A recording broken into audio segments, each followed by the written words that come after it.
మా bedroom first floor లో ఉంటది కాబట్టి లక్కీగా నువ్వు మెట్లకి రాలేవు. ఇప్పుడు చెప్తున్నా, అక్కడ 2 బెడ్స్ ఉంటాయి, మధ్యన నెట్ కట్టుకొని బ్యాడ్మింటన్ ఆడుకోవచ్చు. అది పరిస్థితి అక్కడ. దీనికి ఇంకా పిల్లలు పుట్టట్లేదు ఏంట్రా అని నీకు డౌట్ రాగానే అది కడుపుంది. ఇక్కడైతే అందరి మధ్య బాగుండదు, ఆస్ట్రేలియా వెళ్ళి రాజపిన్ని దగ్గర కంటానంది. అక్కడికి వెళ్ళాక మళ్ళీ వాళ్ళందరికి ఎందుకు ఇబ్బంది, నేను సెపరేట్గా ఉంటానంది. అది కడుపుతో ఉన్నట్టు ఫోటో అయినా చూసావు నువ్వు ఎప్పుడన్నా? అది ఇదిగో ఇన్ని తీసుకొచ్చింది, ఎత్తుకున్నావు, ఏనుగాట ఆడించావు, ఏడిస్తే సంగీతం అన్నావు, వచ్చొస్తే సెంట్ అన్నావు.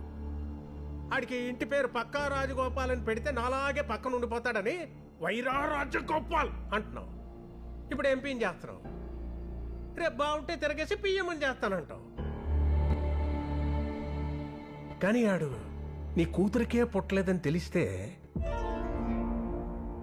ఏం చేస్తావు?